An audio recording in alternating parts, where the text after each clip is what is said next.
My wife and I just recently welcomed my sweet daughter into this world, but I've got a bad feeling she may not be as sweet as she seems to be to me. But to understand why I'd say that about my own daughter, I need to give a little backstory to the situation. We haven't been married very long, as it's not really frowned upon to marry soon in my family.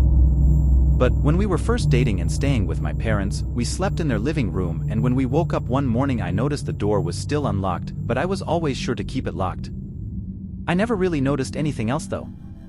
I never saw any handprints on the door or windows. I never saw anything out of the ordinary at all that would be a telltale sign of an intruder.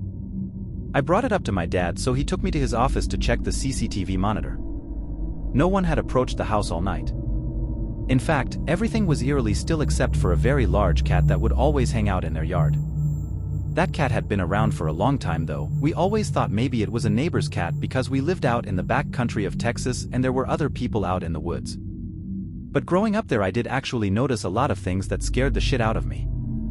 I once saw my cat, Salem, shapeshifting right in front of my eyes when my little cousin and I were playing soldiers near the woods. One of the old men down the road would tell us stories of a panther that would kill people's horses, but I wondered if it was really my shapeshifting cat or something.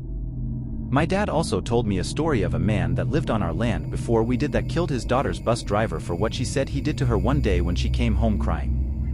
And he would see the ghost of that dad standing over him when he slept with a blood-stained shirt and evil radiating from his eyes. And of course countless other stories of all sorts of things that go bump in the night. None of that really seemed related to that night I noticed the door was unlocked. However, since then, I've noticed a lot of things are different about her than she used to be. But nothing too extreme, just minor things that only people really close to her would know. Like she started wearing makeup when she never really liked it before.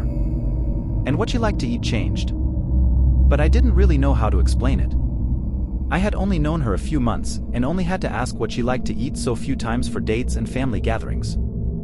Every time I tried to talk to her about it or ask her if something was wrong, she shot it down. So I just had to deal with the fact that maybe I was just discovering her for who she really is.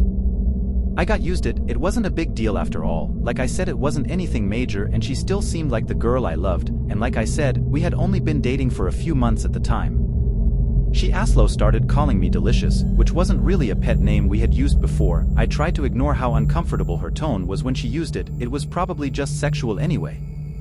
More recently I've noticed odd smells originating from under our house when I'm out working around the yard. I've also noticed a greater number of flies and carrion birds. I was hoping a lost dog or some large rodent had just crawled under there and died. But one day I found the promise ring I had given her that she said she lost before we even moved to this house. It looked extremely old now and caked with mud. I started nosing under the house near where the ring was laying, and I found a large indentation on the earth as if something was laying there but had been moved. Soon after that day she surprised me with the news that we were going to be parents, and I'd been so excited at first until I realized something. I just knew my initial suspicions were proven true when she got pregnant. You see, my wife warned me right away not to expect children because of an accident she had when she was small. She was infertile.